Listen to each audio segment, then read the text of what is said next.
a lo que es... ¿Ya está grabando, Brian? Sí, gracias, muy amable.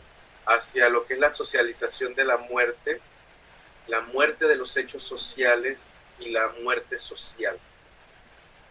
Buenas noches, profe. Buenas noches para todos. Buenas noches, Raquel. Si bien cada individuo, aun el que muere junto a otros, se enfrenta solo a su trance, si bien la experiencia de la muerte en cuanto a realidad vivida es el patrimonio de los seres singularizados por escapar a la individualización, el animal no conoce su anulación o la de su congénere, con excepción del animal doméstico que está apartado de la especie, por lo tanto individualizado. La muerte puede definirse en cierta medida como un hecho social, no solamente en razón de que por la vía de la historia, de la tradición, del recuerdo, la sociedad está constituida por más muertos que vivientes. Y eso es según la observación muy célebre de un pensador, Comte, sino también porque el acto de morir, con todo lo que él implica, se convierte antes que nada en una realidad sociocultural. Y es que la muerte despierta en el plano de la conciencia individual y grupal conjuntos complejos de representaciones. Por ejemplo, la suma de imágenes reflejo o de fantasías colectivas, juegos de imaginación, ahí entran los sistemas de creencias o valores, un enjambre de símbolos, y provoca comportamiento de las masas o los individuos. Con esto me refiero a actitudes, conductas, ritos, codificados más o menos rigurosamente según los casos, los lugares y los momentos. La tipología de las formas del morir o de los difuntos, la significación del deceso y de los ritos funerarios, el tratamiento de los cadáveres y luego de las osamentas, las conductas de la aflicción y del duelo, las profesiones de la muerte, fabricantes de ataúdes, sepultureros, empleados de funerarias, plañideras, los servicios tanatológicos, la sublimación de ciertos difuntos y el nacimiento del espíritu religioso o solamente del culto de los antepasados constituyen hechos socioculturales cuya lectura a la vez comprensiva y crítica enriquece el saber antropológico. En particular, dos órdenes de temas merecen una atención especial: lo que es la dimensión social de la muerte individual, lo que llamamos muerte social eventualmente escatológica, y la muerte de los hechos sociales, ya se trate de instituciones, de culturas o de sociedades propiamente dichas. Voy con la muerte social. Se puede considerar que hay muerte social con o sin muerte biológica efectiva, toda vez que una persona deja de pertenecer a un grupo dado, ya sea por límite de edad y pérdida de funciones, que se llama el defuntus o difunto de emparentar, ya que se asista a actos de degradación, de proscripción, de destierro, o bien que estemos en presencia de un proceso de abolición del recuerdo, una desaparición sin dejar huellas, al menos a nivel de la conciencia. Y habría seguramente que referirse a la resonancia política o social de algunas muertes directamente o por sus consecuencias. Hemos tenido a lo largo de la historia asesinatos políticos, por ejemplo, Luis XVI, el duque de Heinz, el drama de Sarajevo, la muerte del presidente Kennedy o de Basilos Basiquilos. Y bueno, ahí usted vea, por ejemplo, la película Z de Costas Cabras. También están los suicidios por impugnación o protesta. Un ejemplo es el de Jan Palach contra las tropas soviéticas en Praga, el de los bonzos contra la guerra de Vietnam. También tenemos muertes políticamente recuperadas. Ejemplo son los negros emigrados intoxicados en Auberville, el asesinato de Aubernay ante las fábricas Renault, diversos accidentes de trabajo, etc. Sus exequias provienen a veces del mitin político. Y en este sentido, la muerte de Cristo, por sus consecuencias socioculturales, es el prototipo de muerte social entendida de esta manera. ¿Se comprende? ¿Vamos bien? Señores, cámaras prendidas. ¿Se comprende? Sí, profesor. Yo quería preguntarle algo, pero era sobre la imagen que tenía al principio donde se veía a una persona como vistiendo a dos cadáveres. ¿Eran cadáveres reales? ¿A dónde? O... Aquí, el de la imagen superior izquierda. La anterior. Ajá, esto. ¿Y son cadáveres? Sí, son cadáveres. No, la de abajito. La imagen 59. Ah, sí, son puros cadáveres. Ajá. Eso sobre todo en Asia, una forma de rendir tributo a los ancestros. De hecho, hay ciertas festividades donde sacan los cadáveres, los visten, los arreglan. Eso depende de la festividad. ¿En Haití también hacen algo similar, profe? También en Haití, por ejemplo, en Filipinas sí se acostumbra, Indonesia, esos países que están en la parte de Asia, sería el sur de Asia, sur y sureste de Asia particularmente. Entonces, vamos hacia la muerte y la pérdida del recuerdo.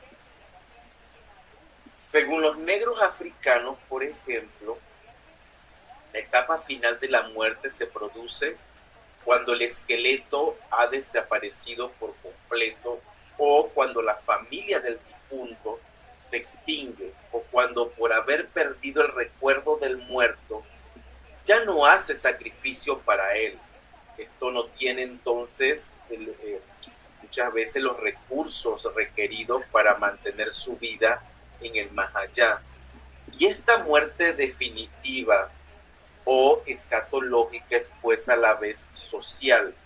Hay una alteración de la memoria individual y sobre todo colectiva y metafísica. Ahí en la metafísica tendríamos una pérdida del influjo vital de los difuntos, quienes, descuidados por los vivientes, no poseen más la fuerza para entrar en relación con ellos. Igualmente, se distinguen en el África tradicional los antepasados inmediatos, conocidos, nombrados, y los antepasados lejanos, anónimos, una especie de conjunto sincrético que no deja de recordar a la comunicación de los santos de los cristianos, pero en este caso es como la propiedad colectiva del linaje, del clan y de la tribu. Y por cierto, su evocación en los ritos deja de ser nominal. Y de este modo, a la muerte escatológica puede corresponder una supervivencia colectiva, pero impersonal. No hay aquí, pues, proceso de nadificación, un poco a la manera de un osario donde se asiste a una curiosa mezcla de piezas de esqueleto. Algunos muertos ilustres, fundadores de una etnia o un linaje, siguen siendo nombrados. Hasta llegan a transformarse en genios. Están los Pangol Serer en el Senegal, o divinidades secundarias que no son más que difuntos privilegiados, y sus altares corresponden a sus antiguas tumbas, incluso en divinidades. Está el célebre y famoso Unculunculu, de los zulúes en el Transvaal. Más todavía está el Alao Tangana, que es la que ustedes ven ahí representada, de mano central y derecha. El Ala Tangana es una divinidad suprema de los Ono de Guinea y es un ser pluriforme que termina por confundirse con la totalidad de los difuntos tribales divinizados a partir del momento en que su recuerdo desaparece de la memoria de los vivientes. Y en cierta medida, los santos cristianos se definen como difuntos que gracias a sus méritos escapan a la muerte escatológica, aun si algunos de entre ellos olvidados hoy recaen en el anonimato de los desaparecidos. De este modo, hay relaciones estrechas entre lo que es la situación arcaica y la del mundo occidental actual. Entre nosotros, las penas eternas no son más que votos piadosos, y ustedes lo ven siempre en los arreglos de tumbas. Puede decir no te olvidaremos jamás, o como aparece el arreglo de la corona, jamás te olvidaremos, y dice con mucho amor de tus nietos, ¿no? Basta interrogar a la gente o visitar los cementerios para comprobar hasta qué punto, a pesar del peregrinaje anual, los 1 o 2 de noviembre, la mayoría de los difuntos han dejado de ocupar la conciencia de sus supervivientes. La disminución después de una decena de años de los pedidos de misa por el descanso del alma del querido desaparecido abona en el mismo sentido. Inversamente, el amnésico más todavía que el que ha perdido sus papeles o el apátrida a quien se los niegan, se convierten también en un muerto social. No tienen ni papel que desempeñar, ni estatuto, ni función, y a veces hasta se ve obligado a andar en la búsqueda dolorosa de la identidad. Y si pasamos del individuo al grupo, solo los muertos célebres, desde los héroes políticos a los artistas del cine, logran escapar durante un tiempo, sobre todo si un monumento o el nombre de una calle recuerda que existieron a esta fuerza devastadora del olvido. Y sin embargo, los medios de conservar las huellas de una vida son hoy más numerosos y eficaces que nunca. La imagen, lo que es la fotografía, el sonido, entre otros, a tal punto que la posibilidad de una mnemoteca no debe desecharse. Dudas. ¿Vamos bien? Una mnemoteca quiere decir que un recuerdo o... Mnemoteca es una biblioteca de fotografías. Ajá. Que van desde el pasado hasta el presente. Eso mismo.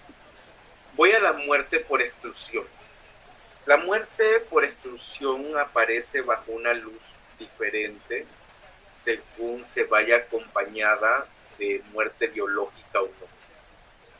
Los condenados a muerte parecen doblemente excluidos. Primero por el hecho de su ejecución, que por cierto, también en cuanto se hace difícil rendirles culto porque o bien su tumba permanece anónima, y un ejemplo es el sector de los suplicios en el cementerio de Ivry, eso es en Francia, o simplemente porque se ha tomado buen cuidado de dispersar las cenizas. Ejemplos son los casos de los jefes nazis ahorcados después del proceso de Nuremberg. Entonces la práctica de la tumba secreta es muy conocida.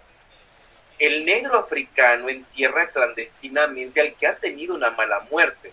Por ejemplo, el leproso, el brujo, una mujer muerta de parto, iniciado que muere en el bosque sagrado, y más recientemente las autoridades checas han hecho desaparecer la tumba de Jean Palach, que era objeto de peregrinaje por parte de los que habían, o más bien de los que no habían aceptado el fin de la primavera de Praga. Y a menos que más sencillamente se prefiera enterrar al conscrito en un lugar inaccesible. Y fue el caso de Petaín en el fuerte de la isla de Ré. Entonces la prohibición en la Edad Media de sepultar al muerto en el cementerio de los elegidos, que eran personas muertas a causa de la cólera, de la peste, o heréticos, máticos o brujos, bailarines y diversos artistas del espectáculo, tanto también como la negativa de conducir a Petaín a Donauwont, que proceden de la misma mentalidad. Y un caso curioso a señalar es el decreto emitido por las autoridades de Gabón. El condenado a muerte no es ejecutado, sino privado de todos sus papeles oficiales y excluido de la comunidad. En este caso, la muerte social sustituye a la muerte efectiva. ¿Se comprende? Y este nos conduce al segundo tipo de muerte destierro. El sujeto condenado solo se ve privado de sus derechos y funciones, pérdida de sus derechos civiles, una degradación pública, una transformación o desaparición de funciones sociales y actividades profesionales. Y junto al exilio voluntario o no, fuera del país natal, partir es morir un poco, dice una canción célebre. Morir alejado es también doloroso para el negro africano. Puede existir un exilio más cruel todavía en medio de los suyos: la prisión, el asilo, el hospicio, la exclusión. A la destrucción que provoca la muerte biológica, la muerte social responde con la cosificación. X es un criminal, es un proscrito.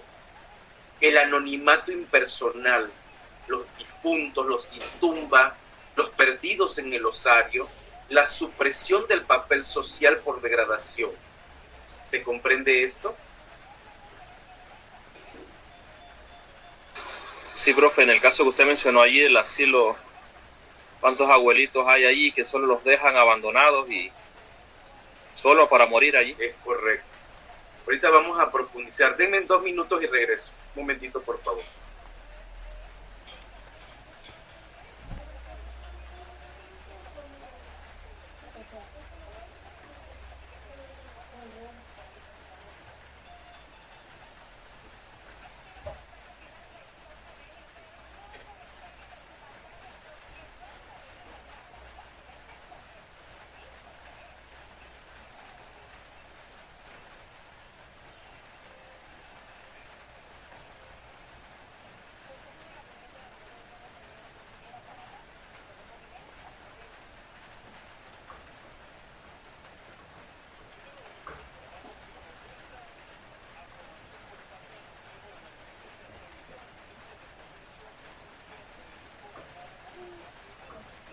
¿Alguien que quiera hacer otro comentario?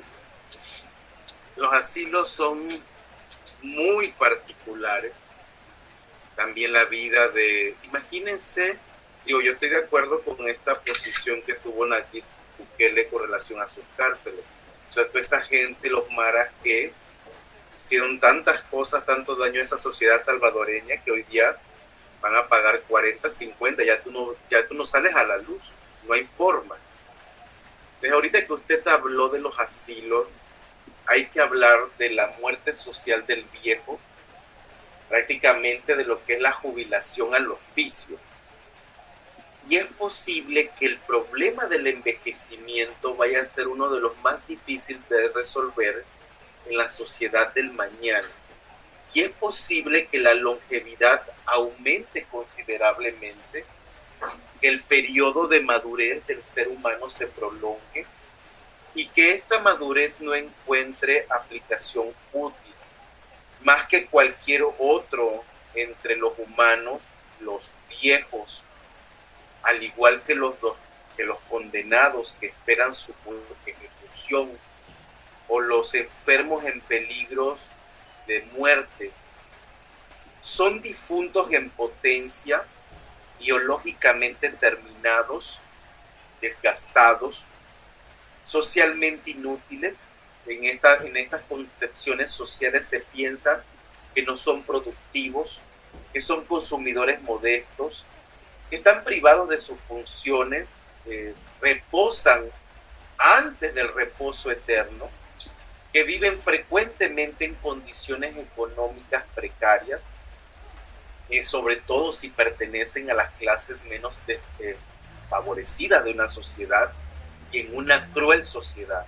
Entonces solo les queda refugiarse en el sueño, a pasar la mayor parte de su tiempo en cama o sentados junto a la ventana contemplando a un mundo que ya no los mira. Y ahí tenemos la jubilación. Y en varios aspectos, a pesar de que se amplía la esperanza de vida y se adelanta la edad en que se puede dejar de trabajar, suele haber una relación directa entre jubilación y vejez en el sentido social del término. Cuando uno se jubila, percibe su pensión a la vejez. Cuando está jubilado, a uno lo perciben como un viejo. Muchos viven soñando con la época en que se jubilarán, pero el sueño se transforma rápidamente en pesadilla porque ellos pierden al mismo tiempo su papel social, sobre todo si ocupaban un puesto agradable o importante, sus compañeros de trabajo, una gran parte de sus recursos, a veces su vivienda, sobre todo si no tienen cómo pagarla, y a cambio de esto encuentran aislamiento, abandono, desasosiego. De hecho, y uno de los claros ejemplos es porque muchos de los docentes que dan clases en la universidad precisamente no quieren jubilarse porque no tienen un plan B y realmente tienen mucho miedo a esa jubilación, y cuando se van a jubilar al par de meses se mueren. Entonces, el pase a retiro es generalmente vivido por el ser humano de una manera más o menos consciente, como una encrucijada existencial.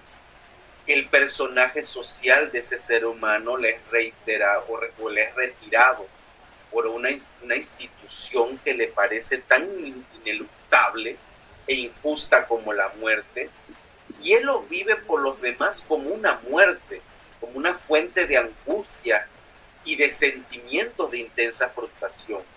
Pero el personaje social es fundamental para el ser humano, especialmente la profesión, tan esencial como su nombre para individualizarlo e identificarlo y permitirle existir para el otro, así como para satisfacer su voluntad de poderío. ¿Dudas? Por eso se dice que la peor muerte es la del olvido, porque uno está vivo y consciente, pero muerto de muchas formas.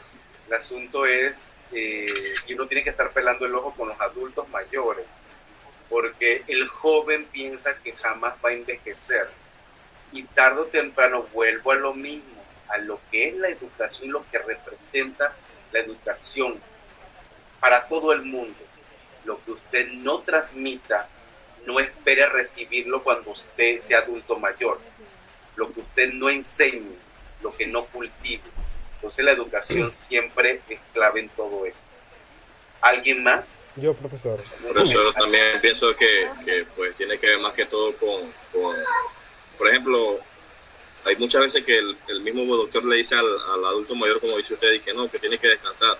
Y el adulto mayor va a la casa y siempre está el meme de que el adulto trepado en el techo barriendo o haciendo cualquier gesto. Es mejor que está haciendo a que esté sentado, porque chucho, se pone malo y demás. Esa sensación de sentirse inútil, creo yo. Pero es como cuando las mujeres están embarazadas que las quieren sentar, si no están inhabilitadas ni mentalmente ni físicamente. Entonces, a nuestros adultos mayores hay que ponerle actividades. Y para la cuestión cerebral, póngale crucigramas, juegos de estos de números, etcétera, ¿no? Cosa que mantenga su cerebro totalmente activo. Brian. Yo quería hablar sobre que algunas experiencias que yo he tenido con personas, cuando yo hablo con ancianos, algunos jóvenes se dicen, ¿pero por qué hablo con ellos? Ellos no tienen nada bueno que decir. Por cultura, muchos jóvenes, cuando tenían como unos 12 a 15 años, no le prestan la atención a los ancianos porque nunca les enseñaron a cómo respetarlo, ni ni escucharlo. Yo lo hago por paciencia y por la cultura que me enseñó mi madre, a respetar a los mayores. Y lo dijo usted, la cultura. Vean los chinos cómo respetan en Japón y en China, cómo respetan a los adultos mayores. Porque son gente que fue sabia o muy sabia y transmitieron esos conocimientos y velaron por su familia. Entonces lo que se espera es que usted, como hijo, trate de cuidar a sus adultos. Hay más todavía, pues a la pérdida de los intereses vitales se agrega el abandono de las costumbres, el cambio de la estructura y de medios, la ruptura afectiva con sus compañeros y con la atmósfera particular de su trabajo, el alejamiento del grupo del que se siente rechazado por ser demasiado viejo. Y este rechazo, ahorita le doy la palabra a Liz-Marie un momentito, por favor. Este rechazo se vive como la pérdida de su virilidad, que produce un sentimiento de impotencia y culpabilidad. No se le quiere más o no se es más capaz. Entonces, el sujeto que envejece debe hacer frente a todos los aspectos que se acaban de ver en este cuestionamiento general y además reorganizar su personalidad en el ocio y la inacción más o menos total. La falta de un pasatiempo y de un aprendizaje del tiempo libre compromete a menudo esta reorganización y a veces la única salida de esta situación es para el viejo el refugio en la psicosis, la somatización, eventualmente el suicidio o el naufragio existencial que representa entrar en el asilo. Ahora sí, Liz-Marie, adelante. Profe, con respecto a lo que usted estaba hablando de la jubilación, yo lo veo mucho donde laboro. Las personas ya tienen su edad y yo las veo y no lo aparentan.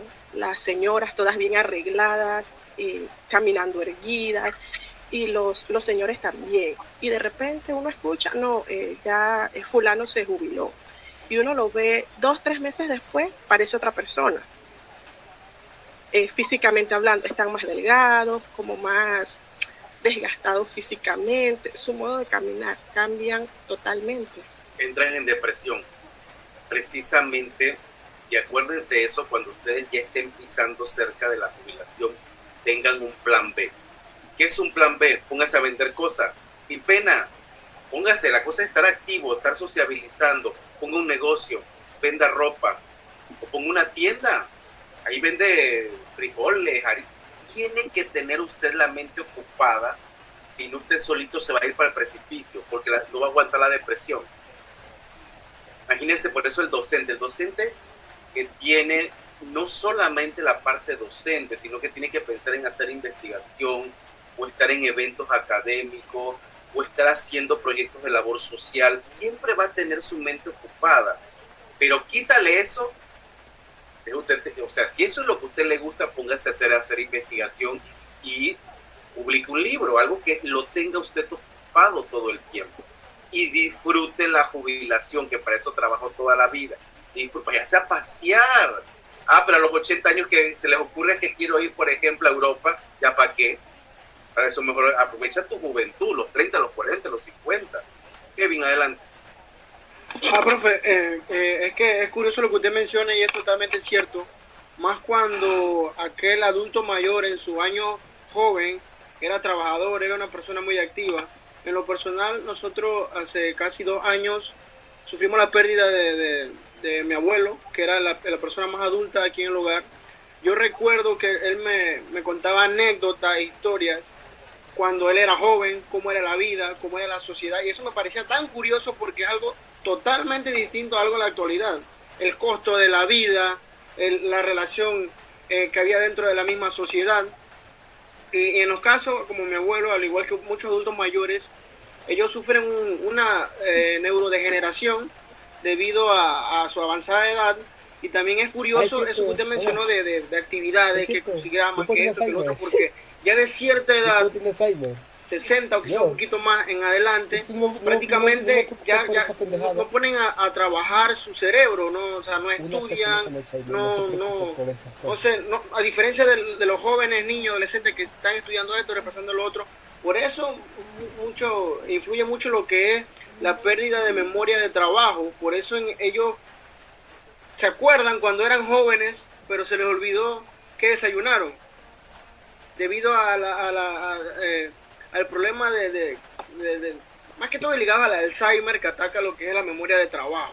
Es curioso porque yo recuerdo que mi abuelo, antes de tener esa etapa de su neurodegeneración, él me contaba historias cuando iba al río con sus familiares, que caminaban cuántos metros, cuántos kilómetros cargando agua, etcétera, pero no se acordaba quién yo era.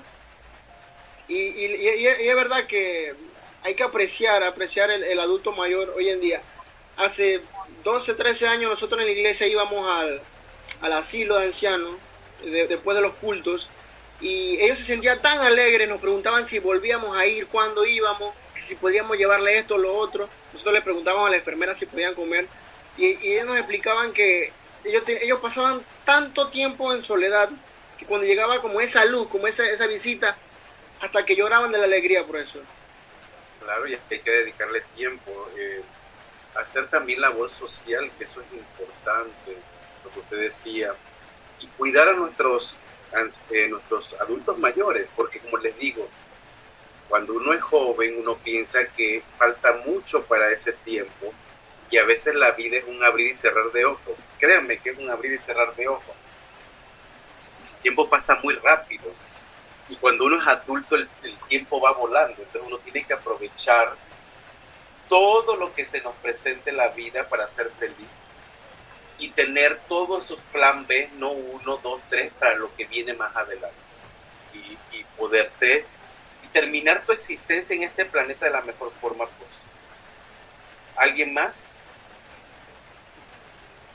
Voy con el así. Sí, profesor, también en esos adultos mayores, siempre cuando ellos echan sus cuentos y eso, también lo tachan a veces de loco.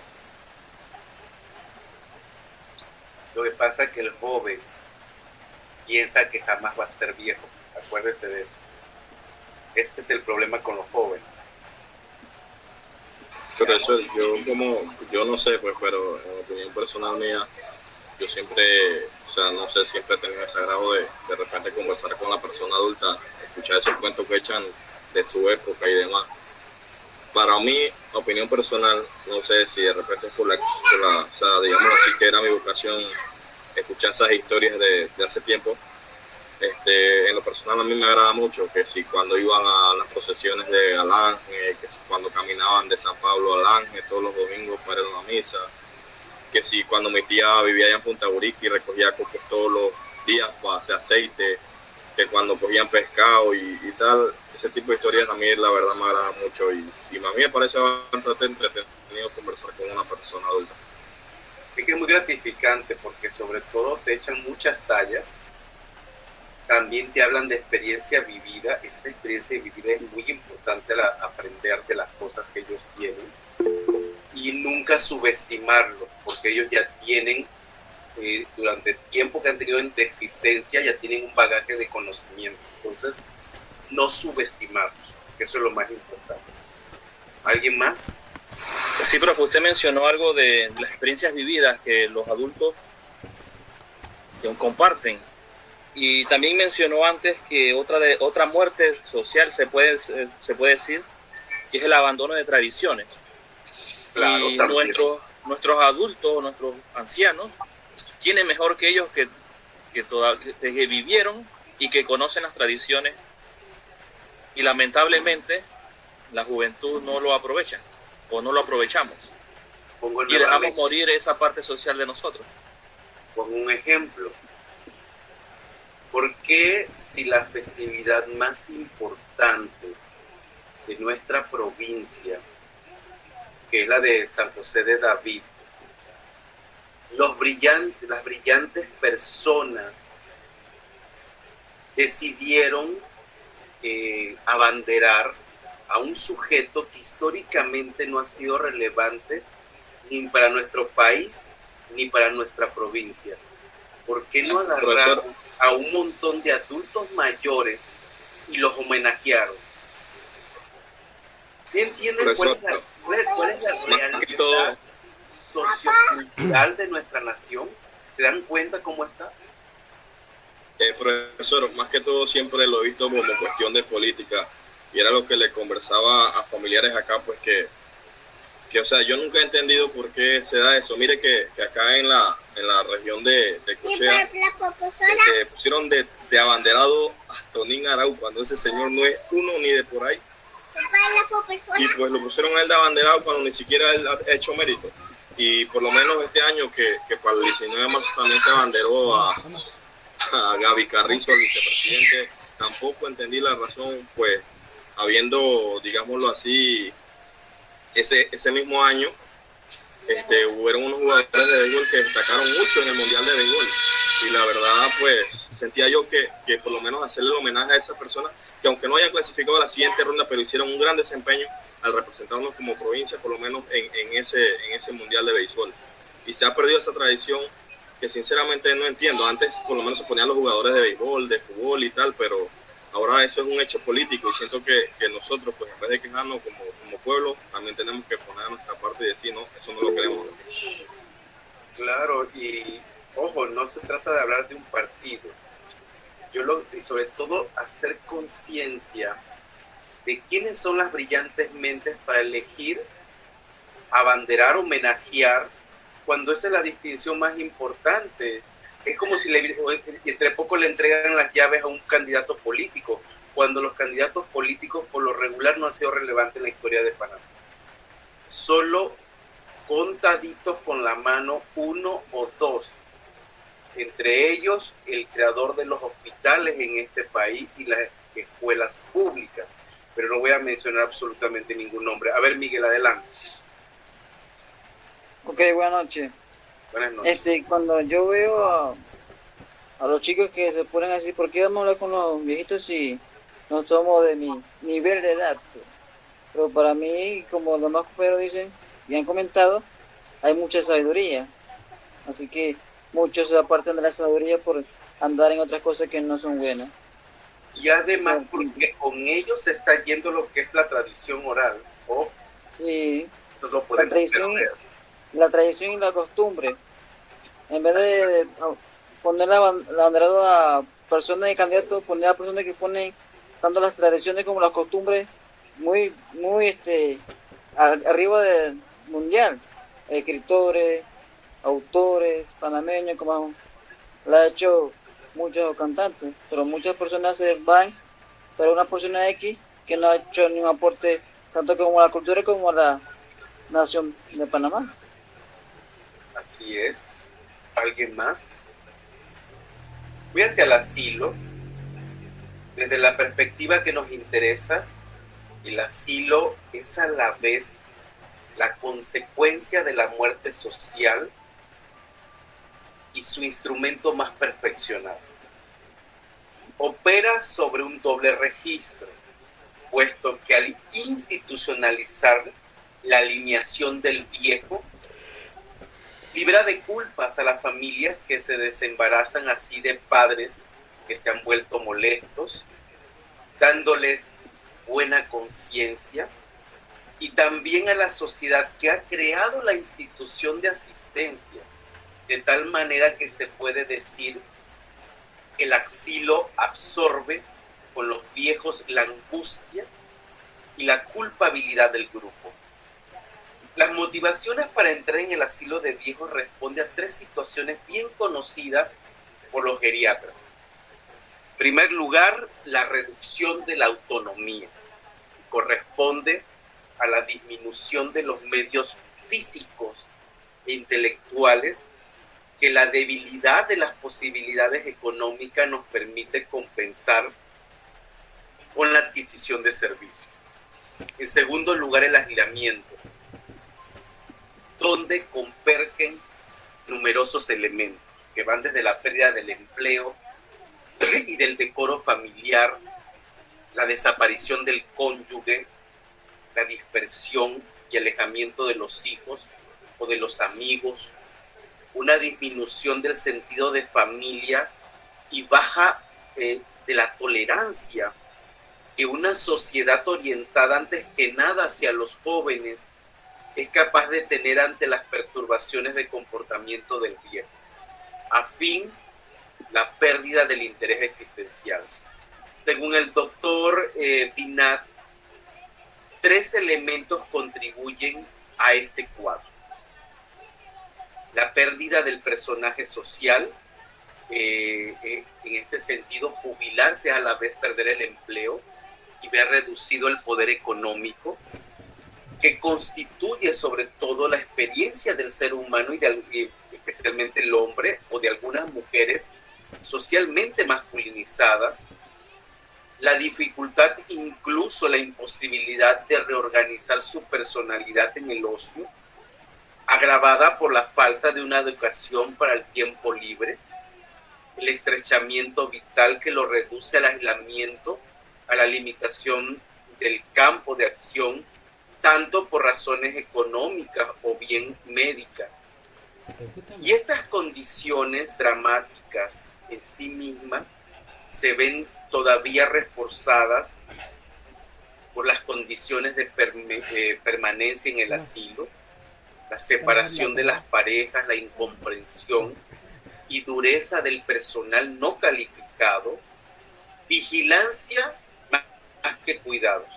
Aunado a eso, la falta de medicamentos a veces es dramática, que se le acuerdan a los pensionistas sentimiento acrecentado de inutilidad, incluso de desamparo, contactos frecuentes con la muerte.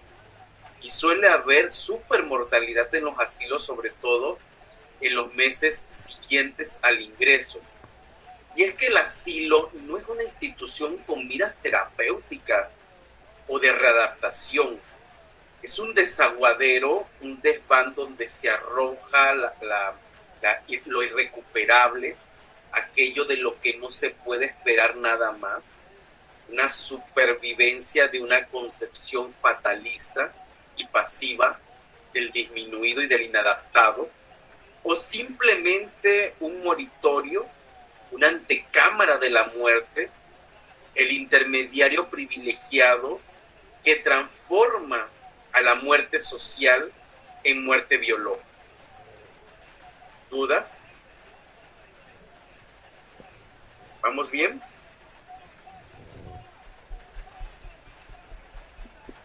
¿Vamos bien, señores? Sí, profe. Muy bien. Ahora voy a lo que es la muerte socialmente reconocida. Y hay una muerte verdadera recién cuando socialmente se le reconoce.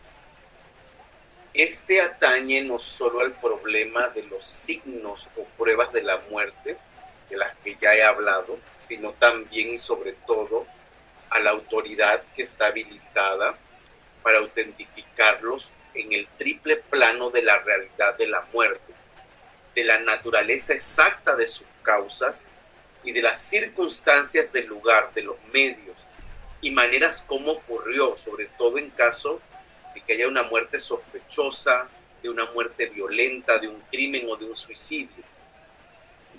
¿Qué es lo que está ahí en la imagen superior izquierda? Un acta de defunción. Un acta de defunción. Correcto. Entonces, la certificación del deceso interesa a personajes tan variados como los demógrafos. Tenemos índices de mortalidad, de morbimortalidad, de morbilidad, de evolución de la población. También le interesa a los aseguradores, la naturaleza de la muerte influye en la obtención y la tasa de la prima. También a los policías y oficiales de justicia se hacen la pregunta, ¿fue muerte natural? ¿Se trató de un crimen, de un suicidio, de un accidente? Pues siempre importa que se haga justicia. También le importa a los médicos y responsables diversos de la salud pública, a los empleados de los servicios municipales y de las pompas fúnebres, los médicos oficiales, médicos del Estado Civil, médicos de certificaciones, delegados por las autoridades para redactar el acta de defunción. El acta de defunción debidamente registrada por la autoridad competente a la vista del certificado médico permite expedir el permiso para inhumar el cuerpo necesario para poner en movimiento el proceso de los funerales o eventualmente prohibirlo si hay dudas o signos de muerte violenta, y en tal caso puede alentarse al procurador de la República y requerirse una autopsia judicial. También es posible que se decrete la sepultura inmediata en caso de una enfermedad contagiosa, como lo vimos en el COVID, epidemias, descomposición rápida, sin perjuicio del derecho a disponer la sepultura antes de la expiración del plazo de 24 horas. En suma, certificado de función y permiso de inhumar consagran oficialmente la muerte socialmente reconocida, así como el cementerio y la tumba ratifican después de los funerales la muerte biológica. ¿Dudas?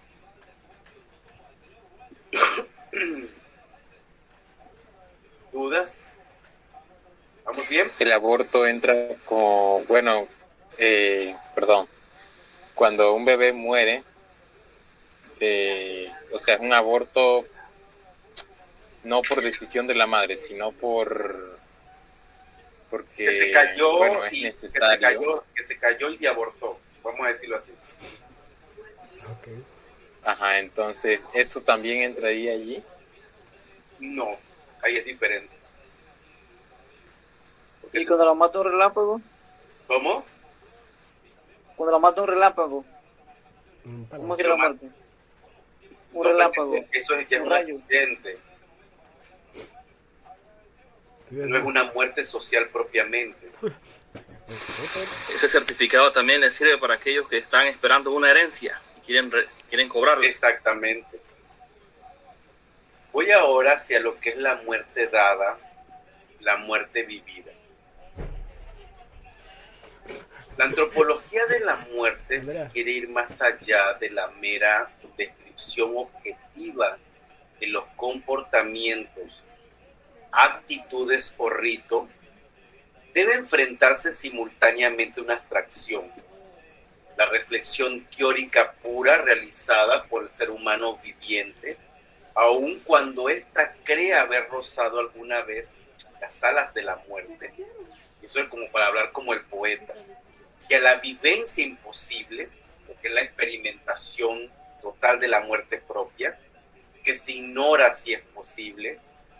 El que muere vive su muerte o muere su vida, pero de lo que estamos seguros de no saber nada, puesto que si se vuelve es que se estuvo muerto, y si se muere verdaderamente no se vuelve. Entonces hay por supuesto un cierto número de sustitutivos, la muerte que se da, a veces con alegría, lo que es el hacer morir, la muerte del otro, que se experimenta con un sentimiento de consuelo, o en un clima de infinita tristeza si se trata de un ser querido, la angustia de la muerte propia, la idea que nos hacemos de ella, una ausencia, presencia, o hay una ruptura, una continuidad, una promoción o destrucción, lo que es propiamente el morir, lo que nos remite necesariamente a la noción de persona, a las relaciones de eros y tanatos, y ese mundo de las representaciones y de las fantasías. Como si tener que morir no fuera bastante, hay que tomar en cuenta también el dejar morir y el hacer morir. Voy con el primero, dejar morir. De los 400,000 hombres aproximadamente que se instalan cada noche en las aceras de Calcuta, en la India, para echarse a dormir por no tener siquiera un tuburio donde reposar, unos 30,000 de ellos, achacosos, febriles, agonizantes, serán transportados por la policía en la madrugada a algún moridero donde pasarán, entre comillas, decentemente sus últimas horas. Nosotros tenemos en Occidente muchas otras maneras de dejar morir, incluso de incitar a dejarse morir. Por cierto, entre nosotros no hay peligro de hambruna, pero el tabaco, el alcohol están presentes. El alcoholismo, por ejemplo, sigue siendo en América Latina de una manera directa, lo vemos con la cirrosis, o indirecta, traumatismos biológicos que disminuyen la esperanza de vida, accidentes diversos ligados a la ingestión abusiva de alcohol, incitaciones al asesinato, la demencia. En América Latina es la tercera causa de mortalidad después de los accidentes cardiovasculares y el cáncer. Hablamos de 30,000 muertos anuales, es decir, entre 5 a 6 millones de personas afectadas. En cuanto a los riesgos mortales del tabaco, no son menos graves, aunque no estén consignados estadísticamente. Tenemos allí cánceres, enfermedades cardíacas, secuelas nerviosas. Pero la publicidad favorece tanto el consumo del alcohol como del tabaco. Y esto porque el alcohol y el tabaco son fuentes de ingresos. Y ojo, siempre la sacrosanta rentabilidad. Pero se trata de un cálculo acertado y es legítimo dudarlo. Pero es quizás sobre el hacer morir que debemos insistir aquí. Las víctimas del hombre mortífero, del ser humano mortífero, son de naturaleza muy diferente. Y trataré de hacer un breve inventario. ¿Hay alguna duda por el momento de lo que yo he dicho? No. ¿Para los demás todo bien? Voy con el primero, lo que es la naturaleza agredida, lo que se llama el ecocidio. La destrucción del ecosistema por el ser humano es a la vez la de nuestro planeta Tierra, que sería terricidio, y la de algunos animales que lo pueblan, ¿no? El animalicidio.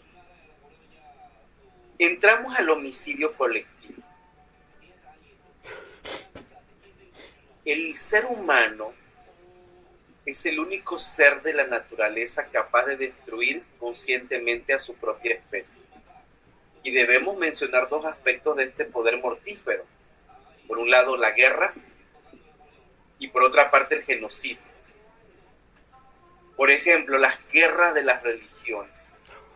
Fueron ayer las guerras de las religiones, las cruzadas, los jihad musulmanes, las luchas contra los cátaros, después contra los albigenses, los pogroms antijudíos, más cerca de nosotros, que muchos lo han escuchado, el Ku Klux Klan, que persigue conjuntamente la aniquilación en los Estados Unidos de los judíos, los cristianos y sobre todo los negros. El mundo de hoy conoce y cómo tales genocidios. La solución final, imaginada por Hitler, consistente en borrar del mapa a 6 millones de judíos. Las 300,000 personas asesinadas, los Hutu, por los Tutsi en Burundi, los Tutsi posteriormente contra los Hutu en Ruanda, y hay varias películas al respecto, en nombre de un viejo antagonismo tribal, atizado solapadamente por ciertas potencias extranjeras. Los 500,000 negros animistas y cristianos aniquilados en una acción salvaje llevada a cabo por los líderes blancos islamizados del norte, dueños del país de Sudán. El alrededor de 1 millón de ibos desaparecidos en una guerra estúpida exacerbada por los intereses petroleros occidentales y que opuso a biafranos y a nigerianos. Los más de 20,000 indígenas masacrados en el Brasil desde 1958, simplemente porque poseían tierras fértiles codiciadas por el amo blanco o porque ocupaban territorios ricos en petróleo, uranio o metales raros. Y señores, sería muy fácil extender esta lista siniestra, ¿no? Comenzando con nuestro propio continente. Entonces, del genocidio solo mencionaré algunos rasgos comunes. En primer lugar, hay una exclusividad y hostilidad del grupo con respecto a prácticamente todos los otros grupos nítidamente diferenciados. En segundo lugar, hay una exigencia de una sumisión absoluta al grupo considerado como única y verdadera fuente del cambio benéfico. En un tercer lugar, hay una tendencia a clasificar a las personas según características selectivas y a formular juicios de todo o nada con respecto a la fe que profesan. Y aquí intervienen las fórmulas conocidas: llena capitalista, o el ogro bolchevique, o el espía imperialista, o los medios terroristas, entre otros. En un cuarto lugar, la representación del mundo como escenario de un conflicto permanente. Por ejemplo, las guerras de clases, la supervivencia de los más aptos, la vigilancia constante, entre otras. En un quinto hay un desprecio por los sentimientos de ternura, los lazos familiares, la tolerancia hacia los enemigos, considerada como una debilidad en el marco de la lucha del grupo que existe o que exige un compromiso y un endurecimiento completo. Se decía en Europa, un buen bolchevique, un verdadero soldado. En un sexto, la creencia en la existencia de intrigantes, conspiradores hostiles, omnipresentes, y en que ejercen un control oculto hasta en las esferas de la vida más recóndita. De ahí la creencia complementaria en la necesidad de desenmascararlos y penetrarlos para obtener un control total, puesto que el propio grupo es objeto de estas intrigas y no podría sobrevivir si no es manipulándolo para hacerlos fracasar. Por la violencia, si es necesario, una violencia justificada por la lógica. Brian, adelante. No, es que la compañera Katia dijo que tiene mal señal y no puede entrar a la clase por la tormenta. Ok, listo. Sí, hoy ha sido un día bastante difícil. También está el ideal de una sociedad sin conflictos y plenamente armoniosa, que solo es realizable mediante el triunfo final del grupo propio, el único que posee la llave para alcanzarlo. Dudas hasta aquí. Voy con el hombre mortífero ahora. Adelante. Adelante. Solamente quería hacer un comentario, que siempre los genocidios se daban cuando iban a conquistar otros poblados, a hacer nuevas conquistas. Y siempre en los países africanos se veía eso. Bueno, hicieron varias películas sobre los genocidios que se daban en diferentes países africanos. Sí, porque finalmente es la imposición de una idea sobre otras. En el caso del hombre mortífero, si dejamos de lado la psicología y la situación social o familiar del hombre que mata, uno puede y debe preguntarse cómo es posible llegar hasta allí. Y se cita a menudo la experiencia realizada en los Estados Unidos de América por el doctor Milgram. A él se le encargó a cierto número de estudiantes que les aplicaran choques de electricidad a un grupo de camaradas suyos. En realidad no había corriente eléctrica, pero las víctimas, que habían sido advertidas secretamente, debían lanzar gritos cada vez más horribles a medida que la intensidad de la corriente se iba haciendo crecer hasta llegar a un paroxismo insostenible. Obedeciendo incondicionalmente a su maestro admirado y convencidos de obrar en bien de la ciencia, los ficticios verdugos llegaron hasta el final de la última orden que se les dio. Entonces sería la pregunta, ¿qué habrían hecho si hubiera estado previamente condicionados por una ideología? O si hubieran sido presa de una psicosis colectiva, o si hubieran estado dominados por el miedo. El doctor Disch, analizando especialmente los crímenes nazis, probó que estos criminales no tenían nada de excepcional. Eran ciudadanos excelentes, buenos esposos, padres de familia ejemplares, activos burócratas, pequeños burgueses mediocres y conformistas. Y no sé si ustedes han tenido la oportunidad de ver algún video sobre el proceso de Nuremberg. Todos ellos, todos los nazis, invocaron su buena fe y se dijeron víctimas de la tragedia de la obediencia. Entonces, el drama del autoritarismo no consiste en que el poder se ejerza de una manera patriarcal. Es más bien la manera según el cual se percibe la distribución desigual de poder, tanto por los dirigentes como por los dirigidos. Y esa distribución obliga a los seres humanos a vivir según un esquema colusorio que consiste en asumir modelos de funciones derivadas de los niveles arcaicos, más cargados del odio y la angustia de la relación de objeto.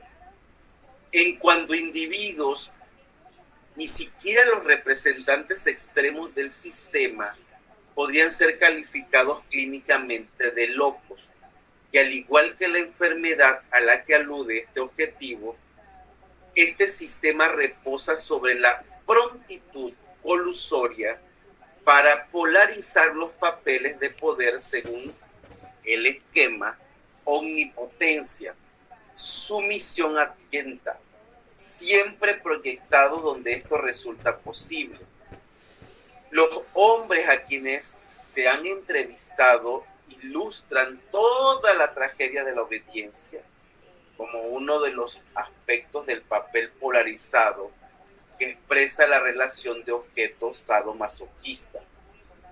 Si los brutos son cobardes, entonces los asesinos son verdaderamente aterrorizados por sus víctimas, es decir, por las partes proyectadas de sí mismos. Quizás en esto consiste la locura, que a este nivel que el cazador y la presa son intercambiables en la imaginación. ¿Se comprende esto?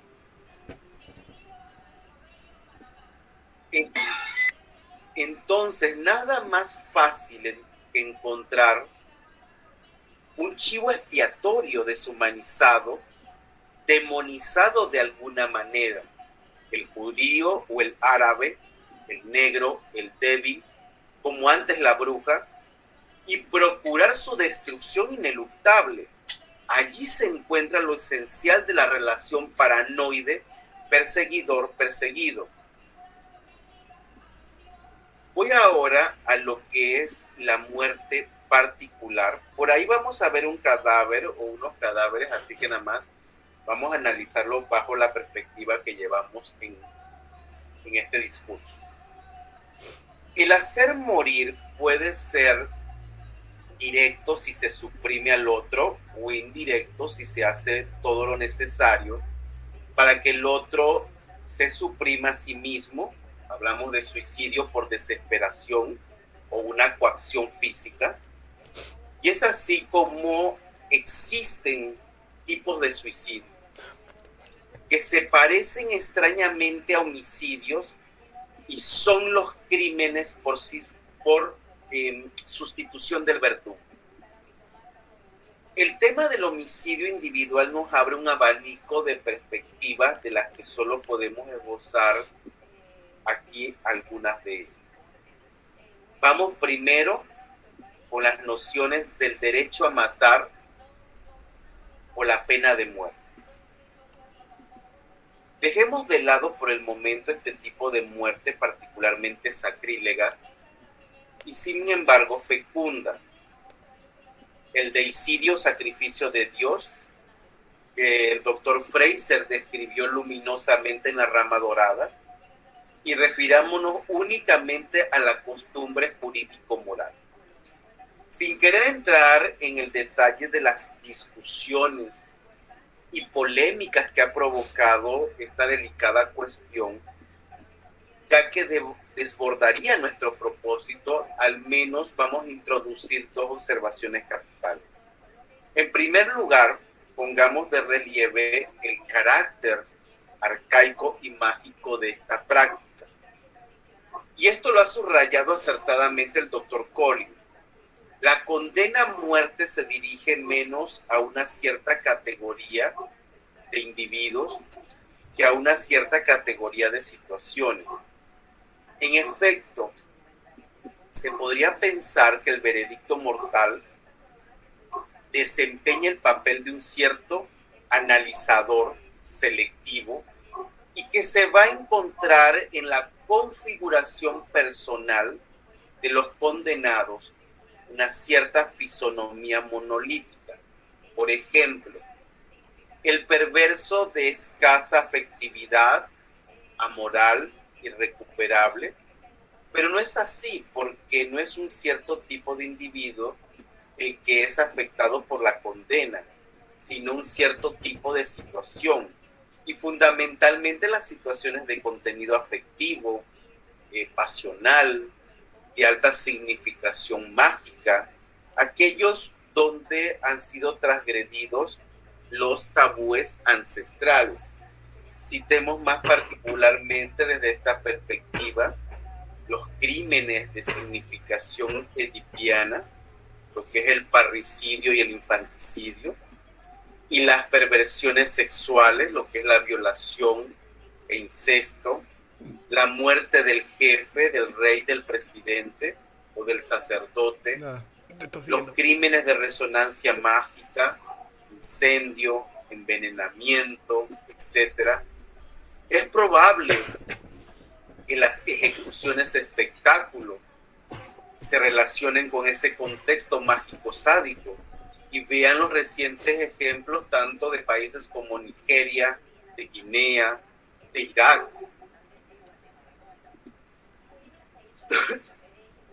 En segundo lugar, recordemos que las motivaciones que a lo largo de la historia presidieron la aplicación de la pena de muerte han evolucionado. En la antigüedad prevalían dos razones: la ley del talión, ojo por ojo, diente por diente, o como se dice en el narcotráfico, ojo por ojo, cuchillo por cuchillo, y la necesidad de apaciguar a los dioses agraviados. La ejecución era pública y tomaba la forma de un espectáculo del que no estaba ausente el sadomasoquismo.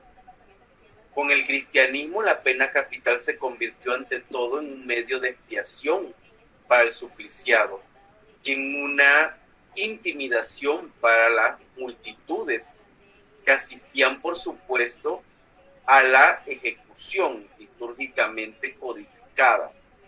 ¿Dudas? ¿Vamos bien? Por último, y entrando un poco a esto del hacer morir, en la época moderna la ejecución, salvo excepciones, ha perdido su carácter público, se aplica solo a los sujetos considerados responsables y busca, por cierto, que teóricamente estimular, regenerar al condenado, lo que es una supervivencia de la expiación, e intimidar a los que estuvieran tentados de infringir la ley, los criminales de derecho común o político en potencia, así como dar satisfacción a la justicia. Cabe plantearse la cuestión prejudicial de saber si se trata de una pena propiamente hablando. Para convencerse de lo que es, habría que dedicarle un estudio que sea profundo a las condiciones en las que tienen lugar las ejecuciones. Y semejante estudio pues no se ha realizado. Y hay que decirlo claramente, la pena de muerte es un crimen, el peor de todos, porque adopta la vestidura hipócrita de la justicia. Curiosa manera de querer matar el crimen con el crimen, ¿no? Adelante. Profesor, disculpe, lo que usted puso aquí, que parece que aún utilizan la pena de muerte. Yo sabía que era China y la India, pero Omar y Qatar no sabía tampoco, y tampoco que Estados Unidos, sé que la aplica, pero no sabía que lo tenía como una ley también, aún. Estados Unidos es el mayor hipócrita de este planeta. Sí, con el tiempo maneja muchos dobles discursos, entre ellos la pena de muerte y lo que hace con las guerras, porque creen que no está dentro de las mayores organizaciones de derechos humanos, porque no le conviene. Ellos saben que la guerra es un negocio. Profesor, son bien astutos. Profesor, disculpe, es que yo aprendí sobre eso cuando comencé a hablar de historia, escuchar y ver documentales, que el mayor terrorista del mundo es Estados Unidos, y a la vez es el que más provoca o hace daño a otros países, robando recursos, haciendo guerras innecesarias para poder ver que todo el mundo esté muerto o esté debilitado, consiga sus fines o sus propósitos. Y yo, como les había dicho, quejándose de Rusia atacando Ucrania, se ven como que Rusia es Dios es el diablo y ellos son Dios. Y ya se olvidaron lo que le hicieron a Irak, a Afganistán, cómo borraron a familias enteras y dejaron niños minusválidos. Ese es el bendito doble discurso de un país que nos puede llevar a la destrucción de este planeta, por tratar de mandar sobre todos los países. Tiene subyugada a toda América Latina, cuando América Latina tiene todo para no tener ni deuda externa. Y miren que uno de los que está haciendo mejor trabajo, siempre lo he dicho, es el de El Salvador, que va muy bien. Entonces, vamos hacia el homicidio. Se ha dicho que es el primero de todos los crímenes, tan viejo como el mundo, y nada más tenemos que ir a la Biblia. Recordemos a Caín matando a Abel en el mito. Voluntario crimen o premeditado, asesinato, el homicidio, que debe diferenciarse del sacrificio, es decir, de la muerte ritual. Se encuentra tanto en las sociedades pasadas como en las sociedades occidentales. Y en todo caso parece que estas favorecen particularmente la criminalidad, de ahí la inseguridad notoria de muchas ciudades latinoamericanas.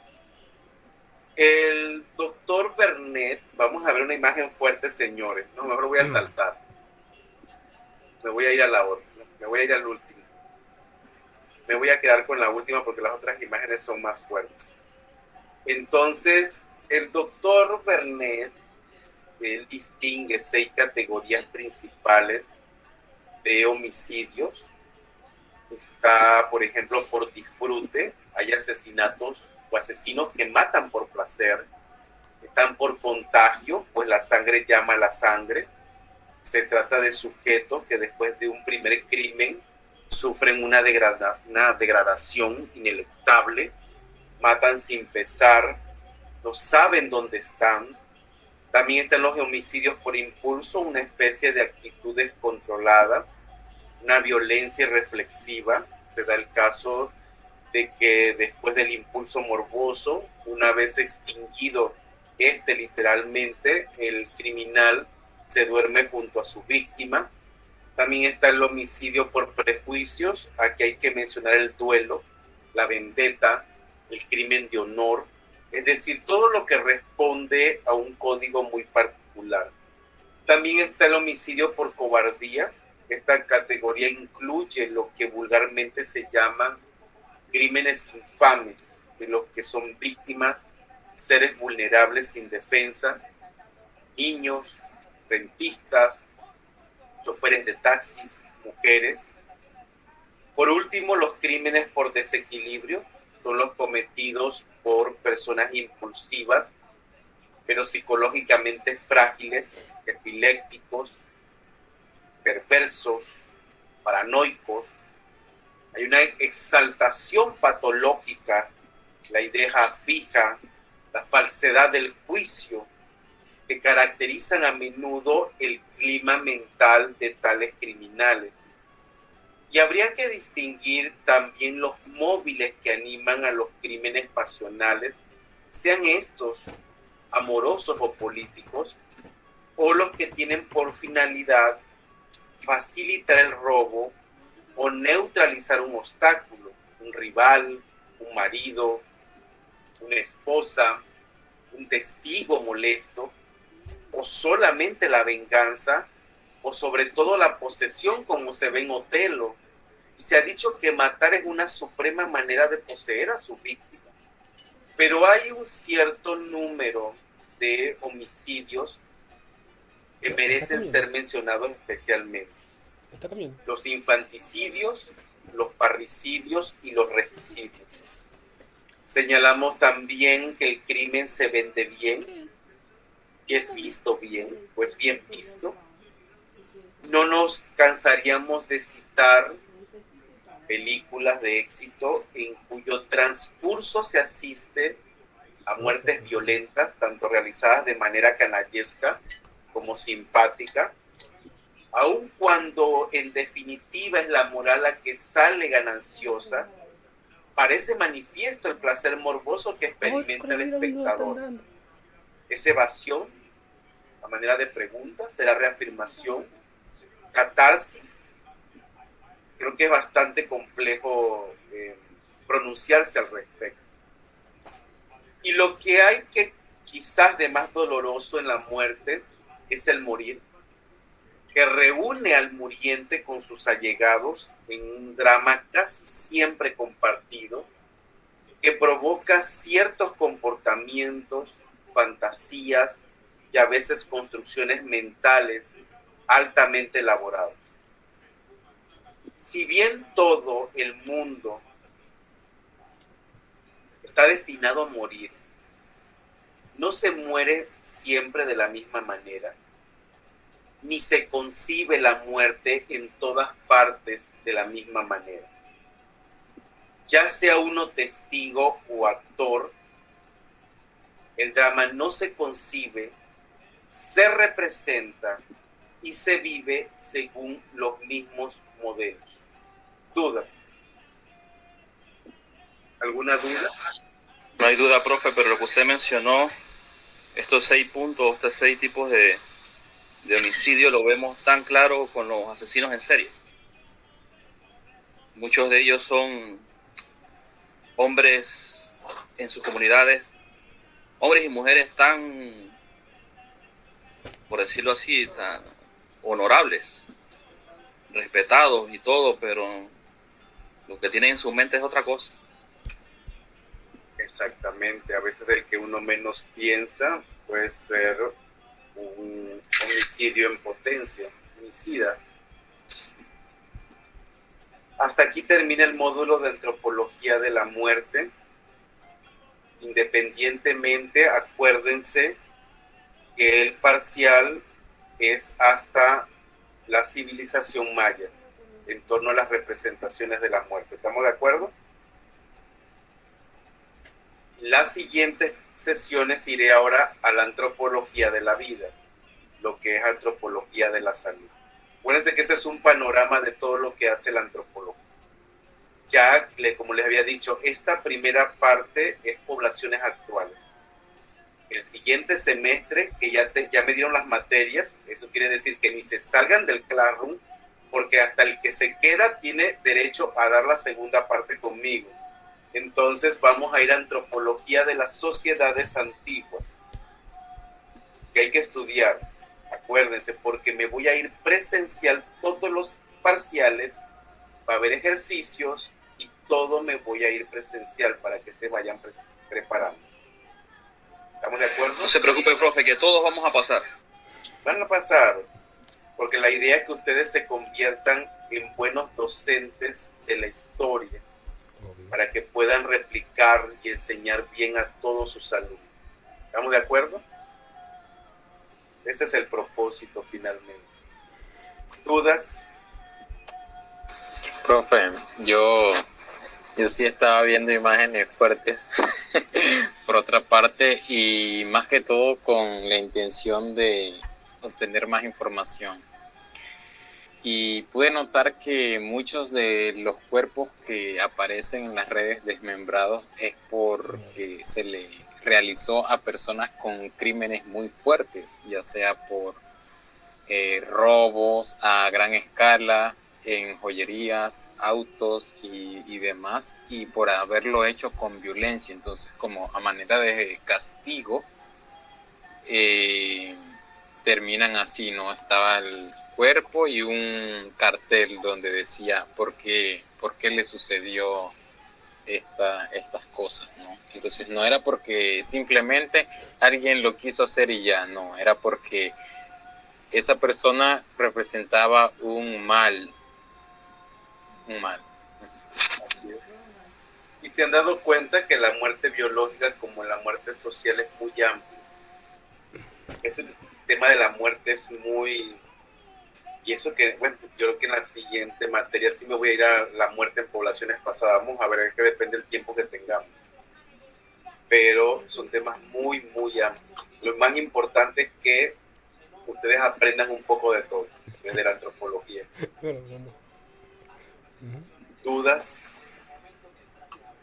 ¿Todo claro? De antropología de la muerte. ¿Cuál de las tres les ha gustado más? De las que llevo. Antropología de la sexualidad, del comportamiento, simbólica de la religión o esta de la muerte. ¿Cuál le ha gustado más? Creo que esta de la muerte. ¿Qué le ha gustado la muerte? Simbólica. Las últimas dos, diría yo. Para mí todas, pero me ha gustado más. ¿Qué más? Me gusta más el simbólica. Bueno, iremos hacia la antropología de la salud a ver qué les parece. Entonces, así quedamos y nos vemos la próxima semana, el lunes en la noche. Así que, excelente fin de semana y feliz Día del Padre a los papás de este grupo. Gracias. Buenas noches a todos. Buenas noches. Feliz Día del Padre a los que son padres. Hasta luego. Gracias. Cuídense mucho. Hasta luego.